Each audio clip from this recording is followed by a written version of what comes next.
একজন কথা বলে, সবাই কথা বলে বিশৃঙ্খলা হয়। তোমরা আমি কি বলি, পাথানঘাট মোড়ে তোমরা গেছো, পাথানঘাট মোড়ে গেছো কিনা? তোমরা এখন নবগঞ্জ সরকারের সামনে শেষ করে দাও। আমরা ওখানে ওইখানে যাওয়া যাবে না, ওইখান থেকে যাওয়া যাবে না। আমি তোমাকে বলি তোমরা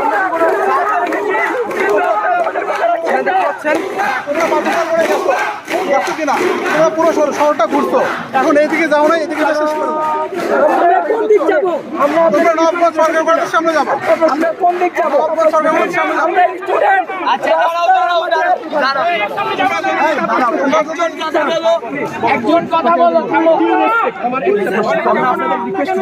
আচ্ছা বলো। হ্যাঁ আমরা আপনাদের রিকোয়েস্ট রাখছো, আমরা তোমাদের রিকোয়েস্ট রাখছি। আমরা ওখানে গিয়ে শেষ করে দিব। আমরা পাথানঘাট মোড়ে শেষ করে দিবা। আমরা ওখানে গিয়ে শেষ করে দিব। ওখানে শেষ করে দিবা। পাথানঘাট মোড় কোথায় যাবা? পাথানঘাট মোড়ে শেষ করে দিবা। গিয়ে আমরা শেষ আমার ডেস্টিনেশন বলো। তোমার ডেস্টিনেশন শেষ করে নিয়ে দামোর রুট আমি বলছি স্যার।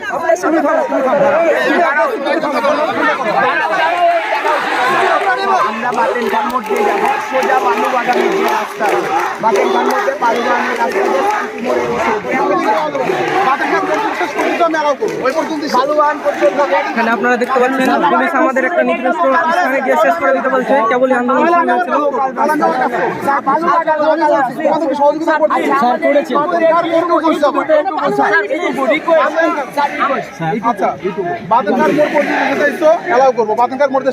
আমরা বালুবাগানের ওই মোড়টা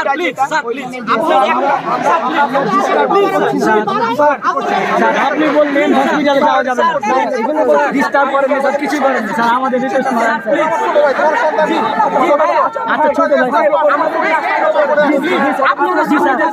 আমরা ভায়োলেন্স করছি না।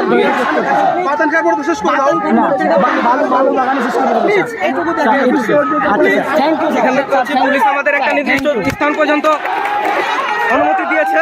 ছাত্রদের কাছে পুলিশ মাথা নত করতে বাধ্য হয়েছে।